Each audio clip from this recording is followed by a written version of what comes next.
வணக்கம். கோவிலில்லா ஊரிலே குடியிருக்க வேண்டாம், ஆலயம் தொழுவது சாலவும் நன்று இப்படிலாம் சொல்றாங்க.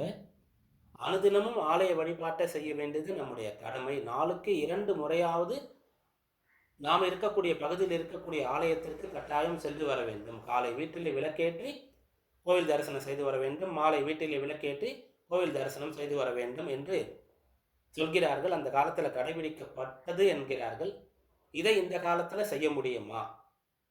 அப்படி செய்யாத போது தினமும் இறை வழிபாடு செய்து ஆலயத்திற்கு சென்ற பலன் நமக்கு கிடைப்பதற்கு உண்டான மாற்று வழி ஏதாவது இருக்கிறதா? நிறைய பேர் கேட்ட இந்த கேள்விக்கான விளக்கத்தை இந்த வீடியோவில் பார்க்கலாம். அதாவது டெய்லி கோயிலுக்கு போகிறது நல்லதுன்னு சொல்கிறீங்க. ஆமாம், அது உடலுக்கும் நல்லது, மனதுக்கும் நல்லது.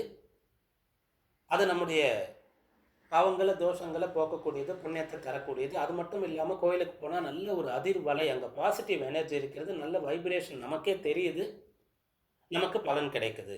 ஆனால் நான் டெய்லி போக முடியுமா?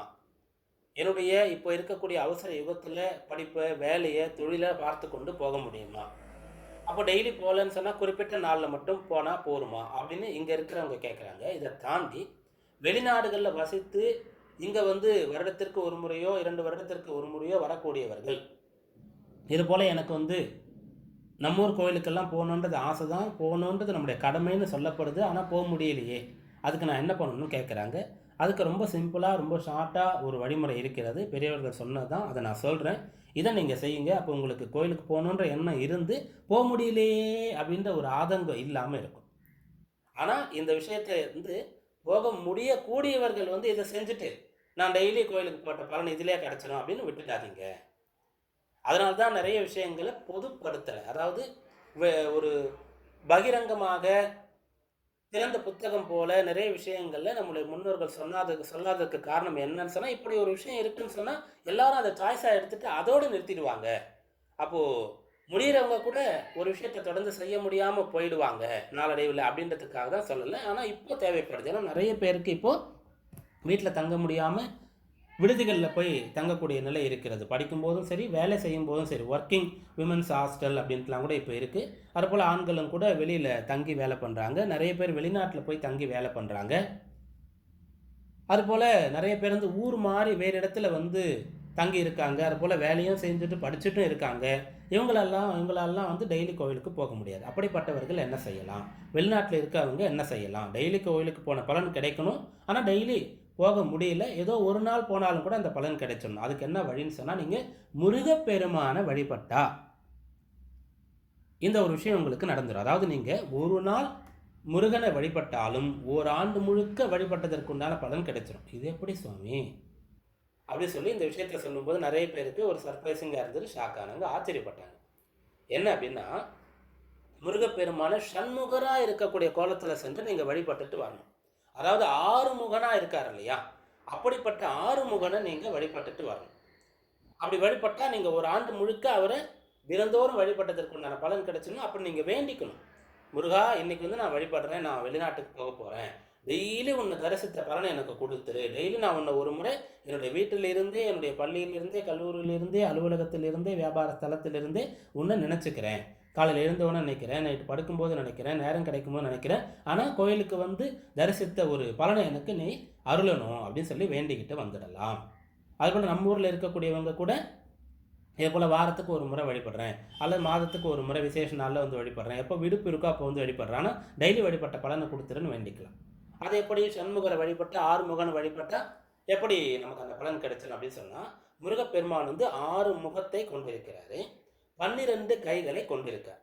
இதிலிருந்து நமக்கு உணர்த்தப்படக்கூடிய தத்துவம் என்னன்னு சொன்னால், நம்ம இதுக்கு முன்னாடி பிரசாதம் நைவேத்தியத்தில் ஒரு நைவேத்தியம் சம்பந்தமாக ஒரு வீடியோ போட்டிருந்தோம் இல்லையா, அதில் 6 ருத்துக்கள் 12 தமிழ் மாதங்களுக்கு ஏற்றவாறு இன்னென்ன காலத்தில், இன்னென்ன பருவ காலத்தில், இன்னென்ன சீதோஷ்ண நிலையில் இன்னென்ன பிரசாதங்கள் இன்னென்ன சுவாமிக்கு இருக்குது, இந்த பண்டிகையில் இந்த பிரசாதம் செய்யணுன்ற சொல்லப்பட்டிருக்குன்னு பார்த்தோம் இல்லையா, அதுபோல் 6 முகங்கள் 6 ருத்துக்களாக இருக்குது.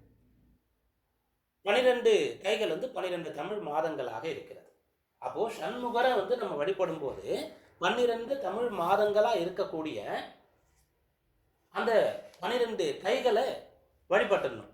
சித்திரை, வைகாசி, ஆனி, ஆடி, ஆவணி, புரட்டாசி, ஐப்பசி, கார்த்திகை, மார்கழி, தை, மாசி, பங்குனி சொல்லக்கூடிய 12 தமிழ் மாதத்திலையும் ஒவ்வொரு நாளும் நான் வந்து வழிபட்டா நீ கொடுக்கக்கூடிய பலனை எனக்கு வந்து இன்னைக்கு வந்து வழிபட்டுட்டு டெய்லி என்னுடைய இல்லத்திலிருந்தே உன்னை நினைத்தாலும் கொடுத்துருன்னு சொல்லி அவருடைய வள்ளல்னு சொல்லுவாங்க. வள்ளி அவருடைய தேவியாக இருக்காங்க.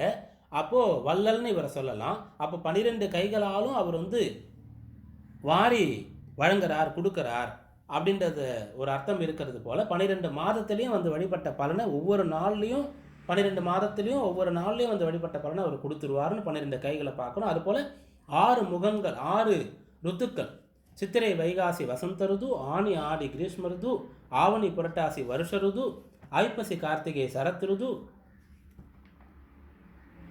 மார்கழி தை ஹேமந்த ருது, மாசி பங்குனி சிசிர ருது. இப்படி 6 ருதுலையும் நம்ம வந்து வழிபட்ட பலனை அவருடைய 6 முகத்தை பார்த்து நம்ம கொடுன்னு சொல்லி வேண்டிக்கணும். இப்படியாக முருகப்பெருமான் 6 ருத்துக்களாகவும் 12 மாதங்களாகவும் இந்த 6 ருது 12 மாதம்னு சொல்லக்கூடிய 360 நாட்கள் 365 நாட்களும் நமக்கு அருளக்கூடியவராக இருக்கார். ஒரு நாள் அவர் வழிபட்டு முடியாதவர்கள் ஒரு மாதத்திற்கு வழிபட்ட பலனையும், ஒரு மாதத்திற்கு கூட ஆலயத்திற்கு வர முடியாமல் 2 மாதத்திற்கு ஒரு முறை வரக்கூடியவர்கள் ஒரு ருதுவுக்கு வழிபட்ட பலனையும், ஒரு ஆண்டிற்கு ஒரு முறை தான் நான் வெளிநாட்டிற்கு வந்து வழிபட முடியும் சொல்லக்கூடியவர்கள் ஒரு ஆண்டிற்கு உண்டான பலனையும் பெறணும். அப்படியாக நம்ம ஷண்முகரை 6 முகனை வழிபட்டால் அனுதினமும் ஆலயம் சென்று அவரை வழிபட்ட பலனை பெறலாம். இது லாஜிக்கா சொன்ன ஒரு விஷயம். அதுபோல பெரியவர்களும் இதை சொல்லி இருக்காங்க. அனுதினமும் ஆலயம் செல்ல முடியாதவர்கள் இந்த விஷயத்தை பயன்படுத்தி கொண்டு, ஆனால் ஆலயம் சென்று முருகரை அன்றைக்கு வழிபட்டு ஒரு மாதம் முழுக்க 2 மாதம் முழுக்க ஒரு ஆண்டு முழுக்க வழிபட்ட பலன் எனக்கு கிடைக்கணும்னு வேண்டிக்கிட்டாலும் அந்த ஒரு மாதமோ ஒரு ருத்துவோ ஒரு ஆண்டும் அனுதினமும் அவரை நினைக்கணும். அப்படியே மனதார பூசலார் நாயனார் போன்று அந்த கோவிலையும் அந்த சண்முகரையும் மனதில் கொண்டு வந்து வீட்டில் இருக்கும்போதோ அவங்க வந்து வழிபடணும். மனதில் நினைத்து அதை செய்து அந்த பலன் கிடைக்கும். இப்படியான பயனுள்ள நல்ல தகவல்களை தொடர்ச்சியாக நம்ம இந்த சேனலில் உங்களுக்கு சொல்லிட்டு இருக்கோம். இதெல்லாம் பார்த்து குறிப்பாக குழந்தைகள் இளைஞர்களுக்கு இதெல்லாம் சொல்லி அவர்களை கேட்க வைத்து நற்பலன் பெறணும்னு சொல்லி வேண்டிக்கணும். இதுவரை இந்த தகவல் உங்களிடத்தில் பகிர்ந்து கொண்டது ஜோதிடர் பீமராஜா ஐயர். மீண்டும் சந்திப்போம். நன்றி, வணக்கம்.